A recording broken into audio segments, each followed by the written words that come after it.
जय जय श्याम जय जय श्याम जय जय श्री बरसानो धाम जय जय श्री बरसानो धाम जय जय श्यामा जय जय श्याम जय जय श्री वृंदावन धाम।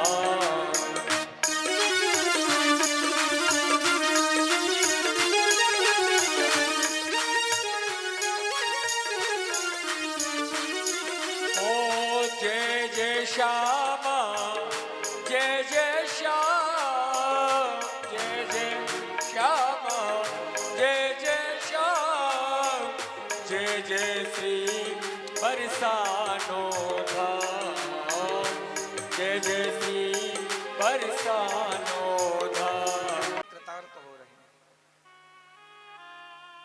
इस ब्रजमंडल की, इस बरसाने धाम की विशिष्टम विभूति प्रिया कुंड के समीप इतना पावन कुंज आप सभी लोग दर्शन करने आज चलिएगा हमारे साथ में। इतना आनंद, इतना प्रेम रस बरसता है। ये दास बाबा का नाम इस टूटी फूटी वाणी से तो क्या पुकारे, पर प्रिया कुंज में बाबा जी महाराज वहाँ वास करते हैं। आज प्रिया कुंज से चुनरी का प्रसाद लेकर के सब के समीप पधारे। आप सभी बाबा का खूब खूब स्वागत करिए।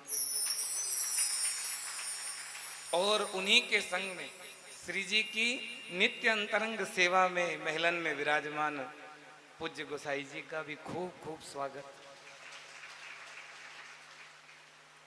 हम क्या कहें बाबा, किसी भी प्रकार से आपकी सेवा करने के योग्य इस दास में सामर्थ्य नहीं है। हम सभी एमपी से पधारे या ब्रज को कोई तत्व ना जाने, टूटी फूटी वाणी से, तोतली भाषा से यहाँ गुणगान गा रहे हैं। पर आप सब संतों के आगमन से ये आयोजन दिव्य से दिव्य और भव्य से बहु बन गया। आप सभी को बारंबार प्रणाम। पूज्य बाबा महाराज पधारे हैं। अब हमारी आगे कुछ कहें उससे पहले बड़ी मन में अभिलाषा है कि हम सभी को आशीर्वाद मिले। बाबा ये सब भक्त कब आएंगे बरसाना और कब ये आनंद बरसेगा, ये सब तो नित्य है। कथा तो होगी बाबा, पर 2 मिनट का आशीर्वचन महाराज जी के द्वारा। महामोहतम पुंज जासु बचन रवि कर्णिकर श्री कृष्णाय वासुदेवाय हरये परमात्मने प्रणत क्लेशनाशा गोविंदाय नमो नमः। वंदे गुरुनीश भक्तानीशमीशावतारकां तत्प्रकाशांश्च तच्छक्तिः श्री कृष्ण चैतन्य संज्ञकम्। आदरणीय व्यास जी महाराज,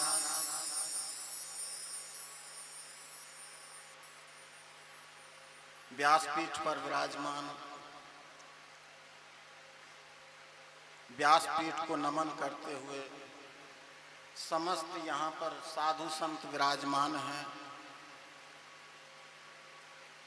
उनके श्री चरणों में नतमस्तक होते हुए यहाँ पर जो भी भक्त वृंद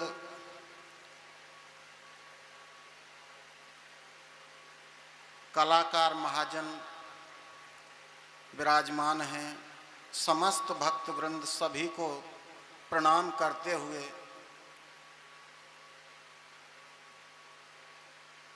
बहुत ज़्यादा कहने की आवश्यकता नहीं है।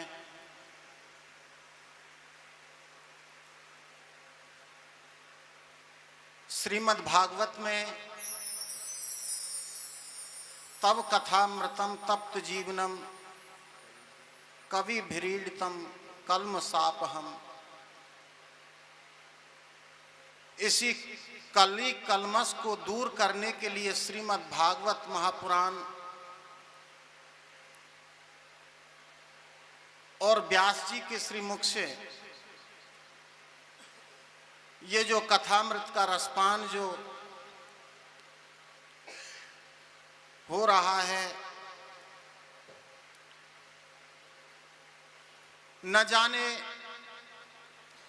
कितने जन्मों के सुकृति और संस्कार इकट्ठे हुए होंगे जो इस श्री जी के धाम बरसाना,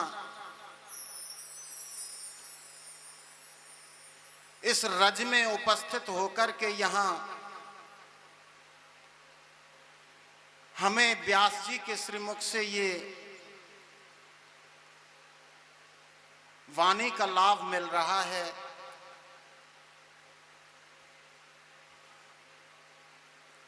ये एक जन्म की सुकृति से ये सब नहीं होता है।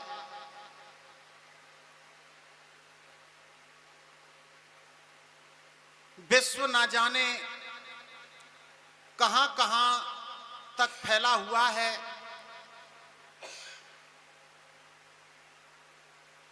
हो सकता था कि हमारा जन्म किसी विदेश में भी हो सकता था, जहां पर भगवान नाम की चर्चा सुनने तक को नहीं मिलती है। ऐसी भी जगह हैं जहां भोग से अधिक कोई मानसिकता जाती नहीं है। ऐसी भी भूमि में हमारा जन्म हो सकता था, लेकिन धन्य भाग्य हैं कि भारत भूमि, भारतवर्ष में हमें जन्म प्राप्त हुआ। उसके बावजूद ये साधु संतों की कृपा अनायास हमें प्राप्त हुई और उसी के फलस्वरूप हमें इस प्रांगण में बैठने को मिला।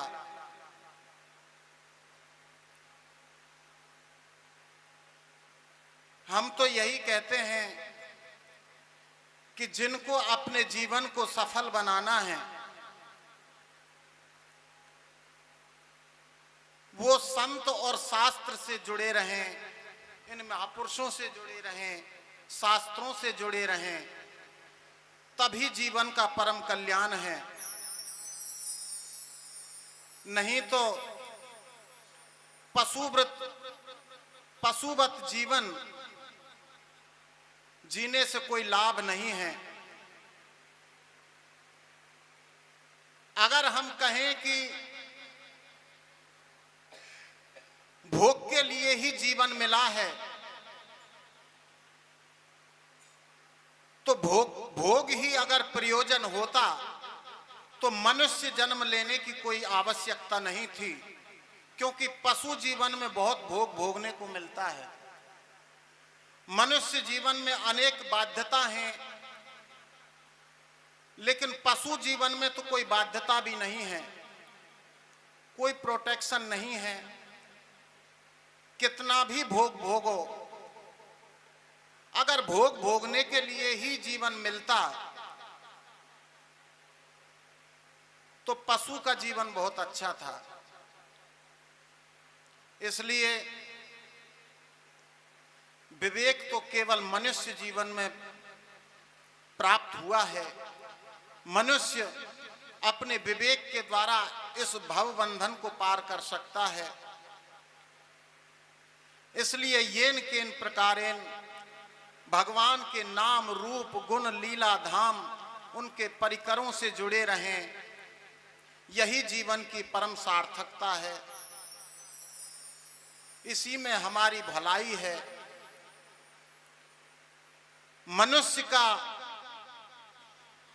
मनुष्य जीवन का सही सही लाभ उठाना है तो संत और शास्त्र से जुड़े रहें। इसी के साथ बहुत कुछ ना कहते हुए अपनी वाणी को विराम की ओर ले जाता हूँ। व्यास जी के शरण चरणों में पुनः दंडवत प्रणाम करते हुए, सभी साधु संतों के श्री चरणों में प्रणाम करते हुए, संत भक्त सभी को प्रणाम करते हुए, जय जय श्री राधे।